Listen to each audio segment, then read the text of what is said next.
Amahoro kuri mwebwe mwese muteramanye na televiziyo Isanganiro, reka tubahe ikaze muri aya makuru mu kirundi twabateguriye, ayo nayo reka tuyahere kuri zino ngingo nkuru ziyagize. Abahuza bo mu makartier hamwe no ku mitumba igize Burundi barahiriye ayo mabanga kuri uyu wa kane, aho televiziyo Isanganiro yagendeye muri zone ya Rohero. Harahiriye abahuza bo mu makartier ayigize. Umushikiranganji wa mbere w'u Burundi yahaye umubonano userukira igihugu c'Ubufaransa mu Burundi.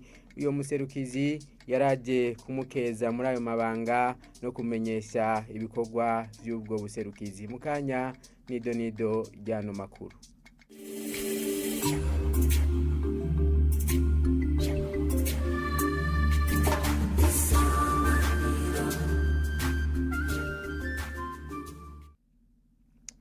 Reka tubahe ikaze mw'idonido ryano makuru. Umushikiranganji wa mbere w'u Burundi yahaye umubonano userukira Ubufaransa mu Burundi.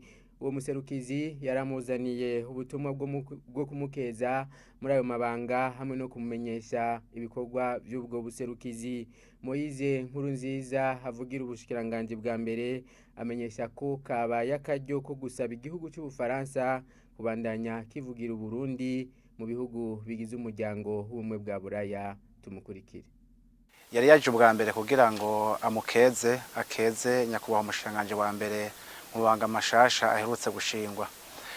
Ubwa kabiri kwari kumucira ku mayange imigambi mikuru igihugu c'Ubufaransa gisanzwe kiriko kirafashanya n'igihugu c'u Burundi. Aha rero akaba yagarutse mu gisata c'abamenyesha makuru, aho nkuko mubizi umwaka uheze igihugu c'Ubufaransa kiriko kirafasha mu ihugurwa ry'abamenyesha makuru muri ico gisata.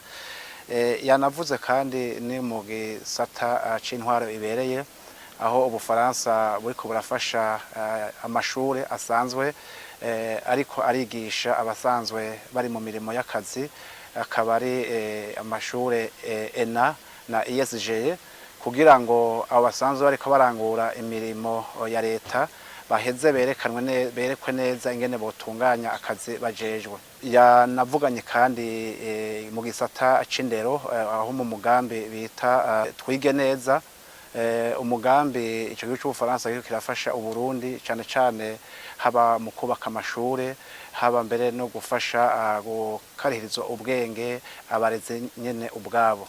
Banagarutse kandi no gisata c'inzego zijeje umutekano. Murazi yuko abasirikare basanzwe bari kugarukana amahoro n'umutekano mu bihugu vya Somalia na Centrafrique, aho rero ico gihugu c'Ubufaransa gisanzwe gifasha mu nyigisho zizo nteko zije kugarura amahoro n'umutekano muri ivyo bihugu. Wahagarariye igihugu c'Ubufaransa yanashikirije ivyo Ubufaransa bugiye kubandanya bufasha hano mu Burundi, akaba cane ari bavuze mu gisata c'amagara y'abantu hamwe no mu gisata c'uburimyi.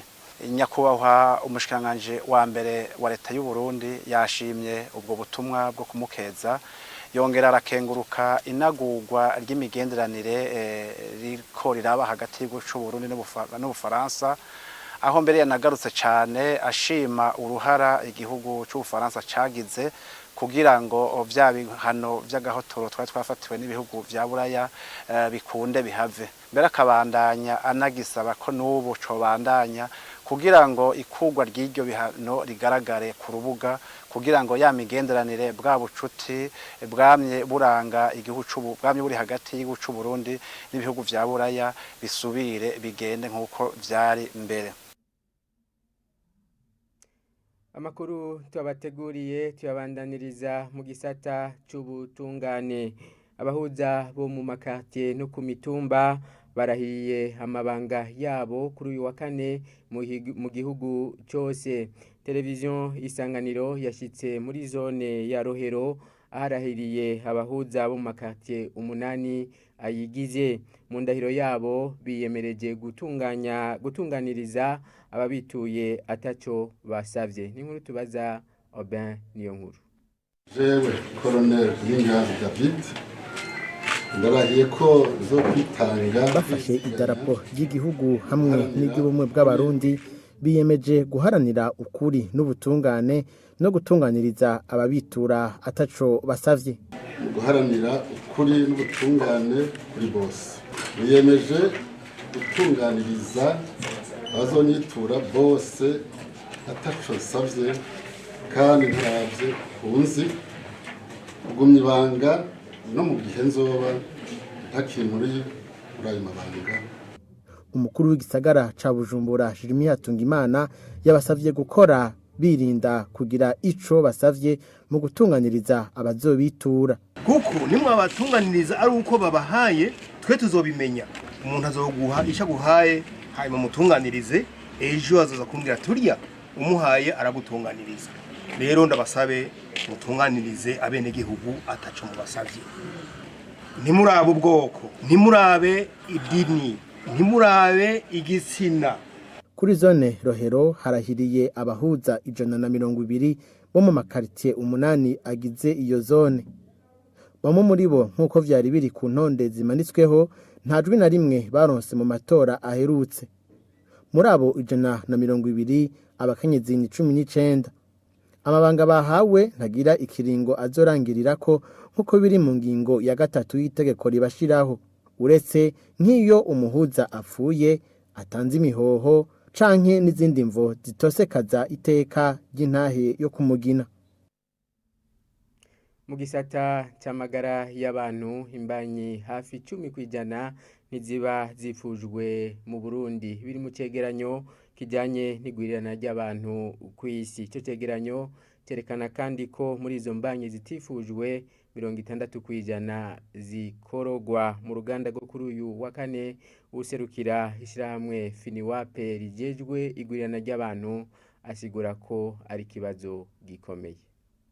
Le rapport sur l'état de la population mondiale 2022 ibiharuro biri mu cegeranyo c'umwaka wa 2022 ku bijanye n'igwirirana ry'abantu vyerekana ko ushika kuri aya mango tuvuga ku bihugu twashoboye gukorana icakane c'abakenyezi badashoboye kwankira abagabo babo gukora imibonano mpuzabitsina. Hafi y'icakane ntibashoboye gufata ingingo zijanye n'ubuzima ndoragitsina. Umukenyezi umwe ku 10 nta jambo afise bijanye n'uburyo bwo kwikingira. Biratangaje kubona ko ku isi hafi y'icakabiri c'abagore batwara imbanyi bataba bazifuje. Kino kibazo gihanze isi yose n'Uburundi burimwo. Imbanyi hafi imwe ku 10 ntiba yifujwe. Imbanyi 23% nazo zifuzwa mu nyuma. 60% y'imbanyi nazo nizo zonyene zisamwa zifujwe. Iki kibazo kibandanya cibonekeza atagikorwa na kimwe cyo kubigwanya kiboneka gikozwe. Kuri benshi ikibazo c'inda zitifujwe nticihutirwa ngo kuko camyeho, kuki umuntu yogihagurukira. Kubera iki cotorega umuti ubunyene? Cotorega umuti kubera camye gitera ibibazo kandi kinyegezwa nk'uko umengo ni kibazo c'umukenyezi gusa. Harageze ko iki kibazo gifatwa mu minwe vuba. Nico gituma duhamagarira indongozi gushira imbere agateka k'abakenyezi n'abigeme mu kububahiriza mu ngingo no kubereka uburyo bwo kwikingira. Abantu bose na cyane cyane abahungu barakwiye guhimirizwa ku ngaruka zishika y'imbanyi itifujwe ndetse n'ingene bovyirinda. aux grossesses non intentionnelles ainsi que des moyens de les éviter. Mu gisata c'imibano abakozi bakwiye gutegura hakiri kare ubuzima bw'inyuma yo gukukuruka. Vyashikirijwe na Godelive Manirakiza arongoye urwego Kareya rufise intumbero yo gufasha abantu gutegura neza ubuzima bw'inyuma yo gukukuruka. Yabishikirije mu ruganda urwo rwego rwatunganije kuri uyu wa kane ku bavuye mu nzego zitandukanye. Bisaba yuko wewe nyene wifata ingingo uti jewe ngira ntangure kwitegurira kazoza kanje, ntangure kwitegurira gukukuka.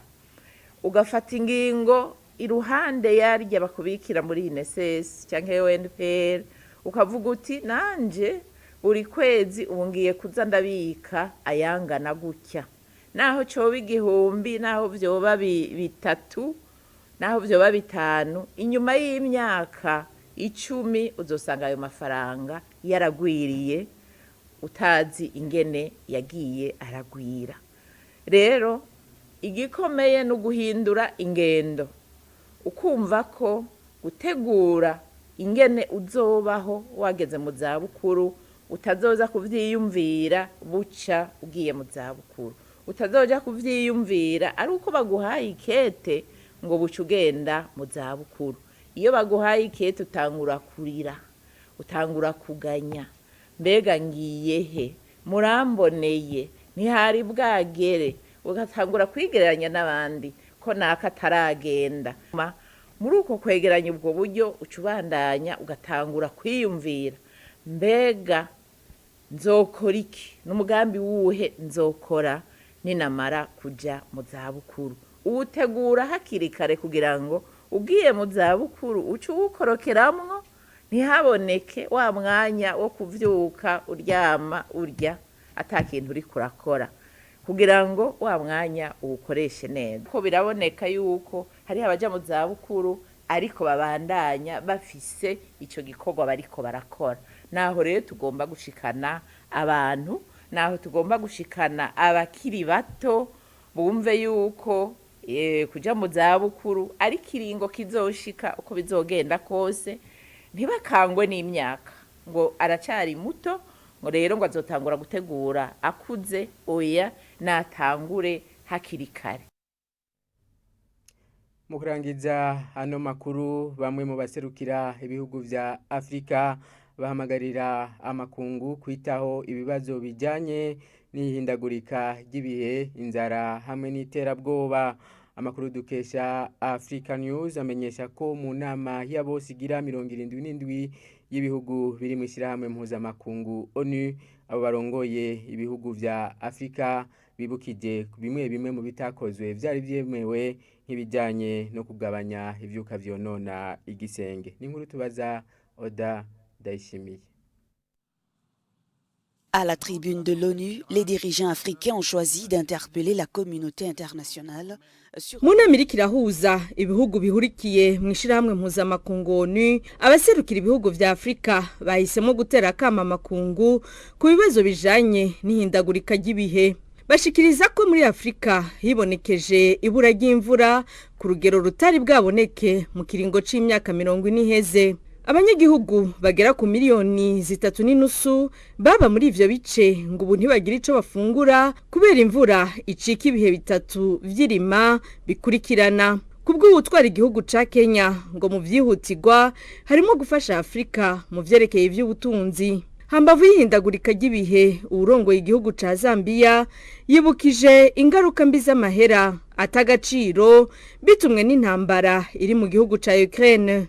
Umukuru w'igihugu ca Nigeria nawe yagarutse kubitubahirijwe mu kugabanya ibituma habihindagurika ry'ibihe ku rugezo rwa °C 1.5. Ivyo ngo bikaba bituma Afrika igira ingorane. Ibindi bibazo bikomakomeye nko kugwanya iterabwoba ku isi hamwe n'ikugwaho ry'ibihano vyafatiwe igihugu ca Zimbabwe vyarizwe muri iyo nama New York. D'autres sujets importants comme la lutte contre le terrorisme ou la fin des sanctions économiques imposées au Zimbabwe ont été abordés à New York. Ni hano rero duciye turangiriza amakuru twabateguriye. Reka nshimire mwebwe mwese mwafasha kanya kuyakurikira. Abandi shimiye ni bagenzi banje bamfashije kuyatororokanya eka mbere no kuyatosora. Ibindi biganiro vya televiziyo Isanganiro birabandanya.